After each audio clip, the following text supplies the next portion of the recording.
मेरे प्रिय मित्रों, नमस्कार। फ्रेंड्स, इससे पहले कि मैं लाल किले से जो 5 बहुत ही महत्वपूर्ण घोषणाएँ प्रधानमंत्री जी ने की हैं, उसके बारे में बातें करूँ, आपको एक छोटी-सी किंतु बहुत ही महत्वपूर्ण सूचना देना चाहूँगा। आपको याद होगा कि एएफआईएस ने अपने ऑनलाइन के फुल कोर्स पर ₹3,500 के डिस्काउंट की घोषणा की थी। बस उसे मैं आपको याद दिलाने जा रहा हूँ। यह ₹3,500 का जो डिस्काउंट है, ये 20 अगस्त तक वैलिड है। आपको मालूम है कि जो ये पूरा कोर्स है, ये 14,500 का है। फिलहाल इस पर ₹3,500 का डिस्काउंट है। इसे आप स्वतंत्रता दिवस के अवसर पर दिया गया डिस्काउंट कह सकते हैं। यानी कि यह कोर्स आपको ₹11,000 का पड़ रहा है और इसमें आपके ऑप्शनल सब्जेक्ट को छोड़ करके कंप्लीट प्रिपरेशन होती है, और वो भी बिल्कुल एनिमेटेड तरीके से। लगभग 1,000 घंटों के एनिमेटेड बाकायदे वेल एडिटेड लेक्चर्स आपको मिलते हैं। इसके लिए आपको कोड का इस्तेमाल करना पड़ेगा, कूपन कोड का। इसका कोड है INDIA3500, यानी कि इंडिया 3500। सभी आपको कैपिटल लेटर में लिखने होंगे। मैं रिपीट कर दे रहा हूँ, INDIA3500, और इसकी जो लास्ट डेट है वह है 20 अगस्त। आइए अब हम लाल किले से हमारे प्रधानमंत्री जी ने जो 5 बहुत ही महत्वपूर्ण घोषणाएं की हैं उन पर बातें करते हैं। दोस्तों, जो सिविल सर्विस एग्जामिनेशन की जो प्रिपरेशन है, उसके जो चैलेंजेस होते हैं, बीच बीच में मैं उसकी ओर आपका ध्यान लगातार दिलाता रहता हूँ। इसमें क्या चैलेंज है? इसमें कोई बड़ा चैलेंज नहीं है, लेकिन सतर्कता की ज़रूरत है। देखिए, हमारे प्रधानमंत्री जब भी जहाँ भी कोई भी बात कहते हैं, यदि वह हमारे राष्ट्र से संबंधित है, हमारे राष्ट्र से संबंधित है, मैं शब्द इसलिए यहाँ इस्तेमाल कर रहा हूँ क्योंकि वो राजनीति के बारे में भी बात कर सकते हैं, अपनी पार्टी के बारे में भी बात करते ही हैं। तो हो सकता है कि सिविल सर्विस एग्जामिनेशन की दृष्टि से सीधे सीधे वो आपके लिए महत्वपूर्ण नहीं हो, लेकिन जब वे राष्ट्र के बारे में कोई भी बात कहते हैं तो सिविल सर्विस एग्जामिनेशन की तैयारी करने वाले एस्पिरेंट के लिए वे बातें बहुत ही महत्वपूर्ण हो जाती हैं। प्रधानमंत्री यानी कि हमारे देश के सर्वोच्च कार्यकारी कैबिनेट के वो प्रमुख हैं। सीधी सी बात है कि देश के सारे निर्णय कैबिनेट लेती है। इसीलिए आप देखेंगे कि जो निर्णय होते हैं वो एक प्रकार से प्रधानमंत्री के नाम से जाने जाते हैं, और इनफैक्ट जो प्रधानमंत्री का जो कार्यकाल होता है, इतिहास में हम उसे प्रधानमंत्री के उस युग के नाम से जानते हैं। नेहरू युग, इंदिरा गांधी युग, इस तरह के नाम से जानते हैं। इसका मतलब यह है कि जो प्रधानमंत्री जो कहते हैं वो बहुत महत्वपूर्ण होते हैं, क्योंकि बाद में जो नीतियां बनती हैं या देश जिस दिशा में आगे जाता है, वो सीधी सी बात है कि प्रधानमंत्री ने जो बातें कही होती हैं वे इसी का संकेतक होता है। तो पहली बात कि जब भी प्रधानमंत्री कोई बात कहें जो हमारे राष्ट्र से संबंधित है, चाहे किसी भी क्षेत्र की बात हो, तो मान करके चलिए कि आपको ध्यान से सुनना है, और उनकी जिन बातों को अखबारों में महत्व दिया जाने लगे, मोटे तौर पर उस पर एडिटोरियल लिखा जा रहा है, उस पर देश में बहस छिड़ गई है, तब आप ये मान लीजिए कि अब यह जो टॉपिक है यह मोस्ट इम्पॉर्टेंट हो गया है। वैसे वो इम्पॉर्टेंट था, लेकिन अब यह मोस्ट इम्पॉर्टेंट हो गया है।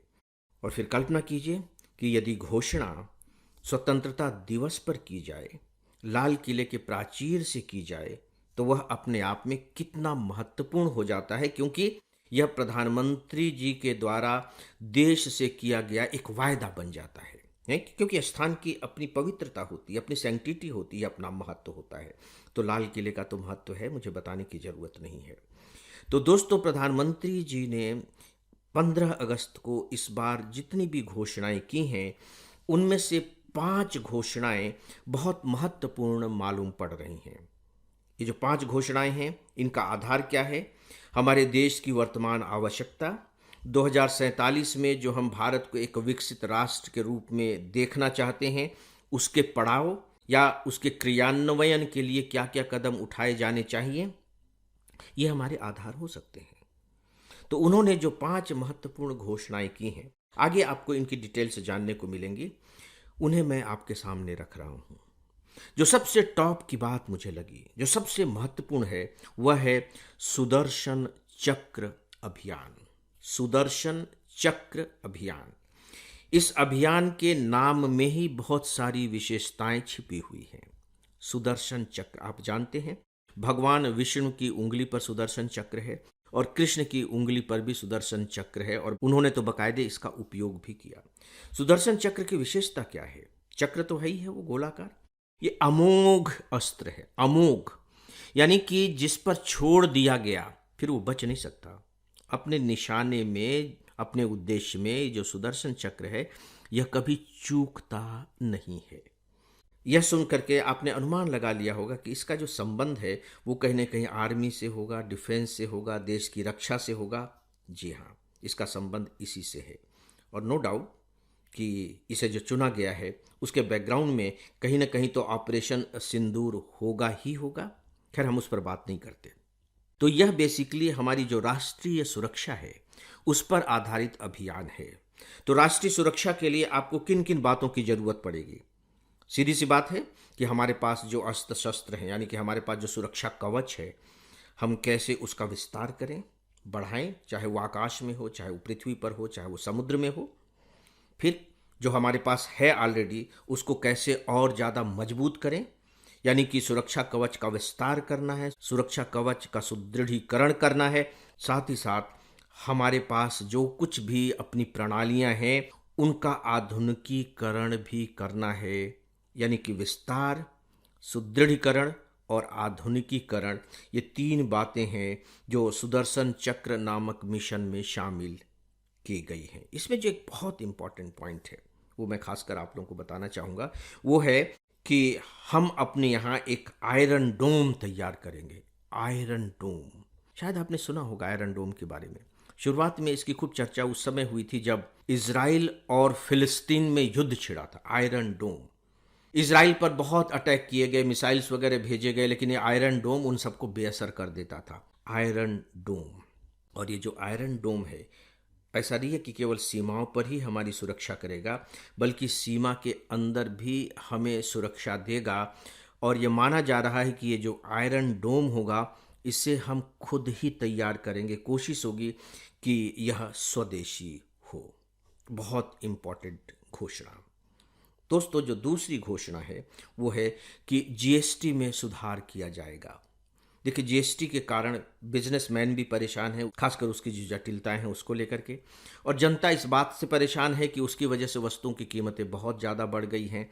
और खासकर अमेरिका से जिस तरीके से हमारा द्वंद्व चल रहा है उसको देखते हुए बहुत ज़रूरी हो गया है कि हम अपना खुद का बाजार विकसित करें। तो इसको ध्यान में रखते हुए जीएसटी में सुधार करने की घोषणा की गई है। इससे डेफिनेटली लोगों को राहत मिलेगी, फिर हमारी जो क्रय शक्ति है वो बढ़ सकेगी और फिर हम अपने घरेलू मार्केट को मजबूत बना सकेंगे। दोस्तों, जो तीसरी घोषणा है वो रोजगार को लेकर के है। अनएम्प्लॉयमेंट के बारे में आप लगातार सुनते ही रहते हैं। इसका स्वरूप अभी हमारे सामने स्पष्ट नहीं हो सका है, लेकिन ये माना जा रहा है कि इससे अगले 2 सालों में लगभग 3.5 करोड़ नौकरियां पैदा हो सकेंगी, जो बहुत ज़रूरी है, क्योंकि जब तक हमारे पास नौकरियां नहीं होंगी, क्रय शक्ति नहीं होगी, तो आप वस्तु की मांग कैसे आप बढ़ा सकेंगे? लोगों के हाथ में पैसा आना चाहिए। और वैसे भी जो युवा शक्ति है उसका सही इस्तेमाल हम तभी कर सकेंगे जब उनके हाथों को काम दें। दोस्तों, जो चौथी घोषणा है वो है जन सांख्यिकी मिशन शुरू करने की। उच्च स्तरीय जन सांख्यिकी मिशन, इसका जो मूल उद्देश्य है वो ये है, स्पेशली जो सीमावर्ती क्षेत्र हैं हमारे, वहाँ लगातार घुसपैठियों की समस्या होती रहती है और अवैध प्रवासियों की समस्या तो है ही। और अभी आप देख रहे हैं कि कैसे बिहार में जो चुनाव होने हैं विधानसभा के, वहाँ मतदाता सूची को लेकर के संकट उठ खड़ा हुआ है और उसमें घुसपैठियों की संख्या भी कम नहीं है। सोच करके देखें तो यह एक हमारी बहुत बड़ी समस्या है। और वैसे भी हमारे यहाँ जनसंख्या की अपनी प्रॉब्लम ही है। जब घुसपैठिए आते हैं वो एक अलग तरह से हमारी राष्ट्रीय सुरक्षा को चुनौतियाँ देते हैं। तो इसके लिए भी जन सांख्यिकी अभियान की शुरुआत करने की घोषणा की गई है। और जो 5वीं घोषणा है वो ये है कि देश में जो परमाणु क्षमता है उसे 2047 तक 10 गुना तक बढ़ा देना है। 10 गुना तक बढ़ा देना है। हमारा जो पूरा का पूरा ऊर्जा उत्पादन हो रहा है उसमें सच पूछे तो परमाणु ऊर्जा का जो योगदान है वो बहुत कम है। अभी फ़िलहाल हमारे यहाँ 10 नए परमाणु रिएक्टरों पर काम शुरू हो चुका है, वे काम करने लगेंगे। साथ ही साथ सरकार ने अब नई नीति के तहत छोटे छोटे परमाणु रिएक्टर लगाने की भी घोषणा कर दी है। प्राइवेट सेक्टर्स को भी इसमें उन्होंने इनवाइट किया है।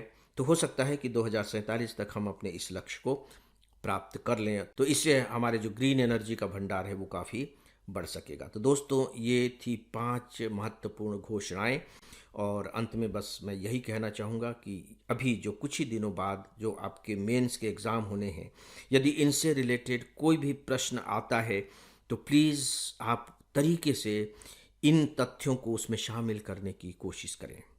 तो फ्रेंड्स, इस विषय पर बस इतना ही। इसी के साथ ही दोस्तों, आज के इस डेली ऑडियो लेक्चर को अब यहीं समाप्त करता हूँ।